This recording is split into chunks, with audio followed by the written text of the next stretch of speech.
Hey, this is David, and this is going to be my first video blog. And I thought I would do a recap of my second day here at the BCS Championship in Arizona, Phoenix area.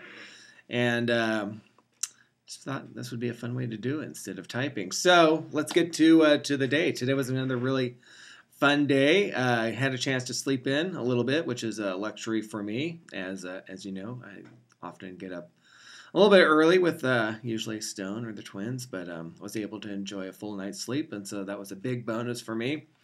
Then had a chance to head out, grab a Starbucks, of course, hit the road, and head to Scottsdale, where I had planned to meet some friends.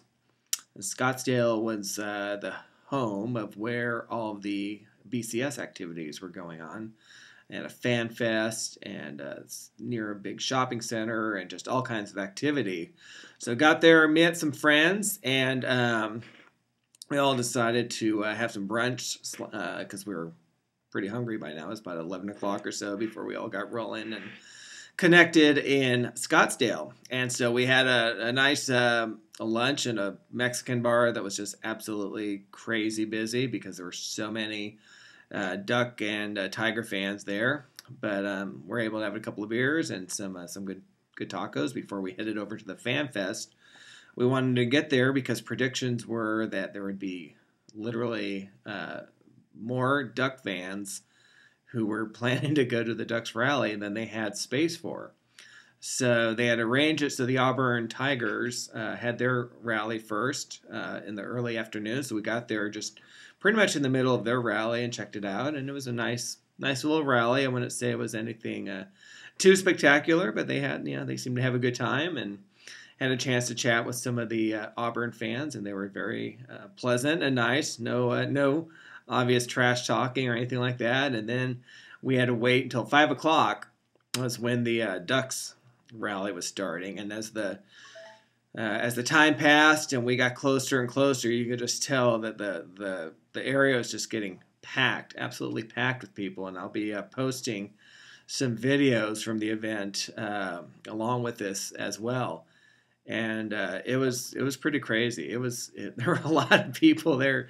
As a matter of fact, I can't remember who one of the hosts had joked that there were probably more people at the rally than were at Duck games when he was in school. And the rally was hosted by Peter Jacobson, great Duck golfer, PGA golfer, and he did a great job. I was very impressed with him. He co-hosted with Neil Everett, who's one of the Sports Center anchors. He's also a Duck, and the two of them did a really nice job hosting it, and had some really fun guests, a lot of musical guests. Things that kicked it off actually was Sebastian Bach, which if you haven't seen it, he now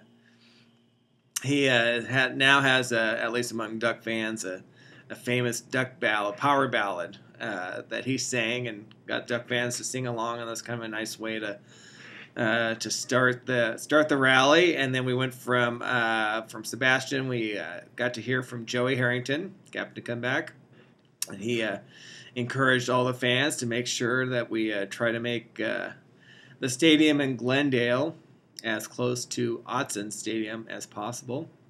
He was really good. And then they brought out the honorary captain, Ahmad Rashad, otherwise known as Bobby Moore when he was a player back there. And he introduced a video highlight that they showed to the crowd on the big screen. It was kind of a recap of a lot of great plays that Ducks made and during the season. A lot of big hits, a lot of big touchdowns. It was really well done. Of course, got the crowd really fired up and I think ready for the game. And they brought out Chip Kelly, and Chip had a few nice words. He was his kind of typical witty, smart-ass self. But the one thing I think he said that I thought was really cool is he said, no matter what, he said our guys are going to make sure they're going to make you proud tomorrow night. And he said, and whatever happens, don't ask for a refund. So I'm not sure how you take that. I think, again, he was just trying to be kind of his usual smart-ass self. The host, one of the organizers, made a point of coming out and saying that that the Scottsdale police told him there were more Duck fans than Tiger fans at the rally. Don't know if that was true, but it sure seemed to be. Again, looking around, and it was Duck fans as far as the eye can see. And there was a parking garage next to the rally, and that each level of the parking garage had fans spilling out and watching it, and it was really quite a sight. So, a couple of other acts that we got to see at the rally was the rap group What's Up Girl. They're famous for I Love My Ducks. Performed that, got the crowd into it. Another student group called On the Rocks, who performed on the recent NBC show, and they have a song called, what is that song called? Oh, excuse me, that's I'm a Duck, something like that. I don't know. I'm not a big fan. It's being used for recruiting. It's fine. They were okay. They performed 3 songs. It was probably 2 songs too many for the crowd. Didn't necessarily fire them up, but they were nice singers. And the big capper was supposed to be Otis Day and the Knights, who are famous, of course, from Animal House and the soundtrack, and singing Shout. And Otis came out, and it was really kind of sad. The guy's voice was shot, absolutely shot, and could not sing, and he actually couldn't even finish the whole song of Shout. I think he got about halfway through and kind of changed gears and had one of his backup singers start singing something else, and it was really kind of a sad scene, but didn't really take away from the moment. We still had a good time, and things wrapped up. They had a really impressive fireworks show to close off the rally, and as we were walking out, we noticed there were these laser lights that were projecting against Camelback Mountain. That was really cool. It alternated between a green O and then the Nike swoosh and then Just Do It, kind of going back and forth. And it looked very cool, very impressive against the mountain. I've never seen a laser projected against a mountain like that. And there was a lot of talk, and there's been a lot of talk coming in this game. Auburn is the big Under Armour school. They're sponsored by Under Armour, and they're one of Under Armour's kind of showcase schools. And, of course, many people know that Oregon, of course, is the big Nike school with Phil Knight. And so in many ways, the rallies and the pregame and was kind of a showcase for each companies and the marketing departments. And so it was pretty clear that Nike really wanted to make sure that they one-upped Under Armour with the laser lights and the fireworks and everything else, and I think they did a really pretty impressive job. So after the rally, we made our way over to a party that was hosted by Kenny Wheaton. It's supposed to be a fundraiser for his foundation, and you had to buy tickets in advance to get in, and we got there, and it was an absolute just a mob scene, madhouse. And even if you bought tickets, there was a huge wait to get in.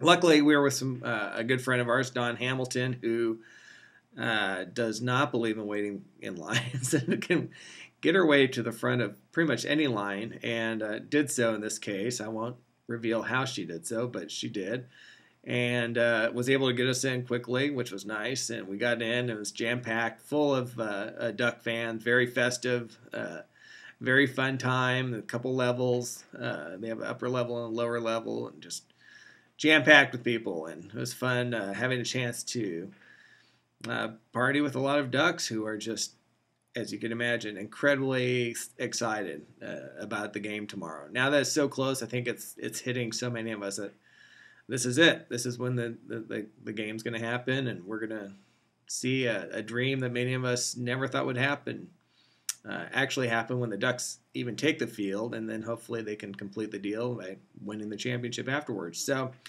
stuck around there for a while. The only bad thing, of course, is that it's been hard to connect with a lot of the friends that I was hoping to connect with down here. We had arranged to send texts or call and try and meet up at different places, but the cell phone coverage has been atrocious, absolutely horrible. And shouldn't come as a big surprise given the problems I've had with AT&T in the past, but very disappointing. Couldn't even get a cell signal for most of the day. Couldn't get anything at Dos Gringos at this bar where we were at, so couldn't send text messages. So I didn't get a chance to see as many people and friends as I'd hoped to today, but maybe, knock on wood, we'll have a little more success before the game tomorrow. There'll be the big tailgating, of course, before the game.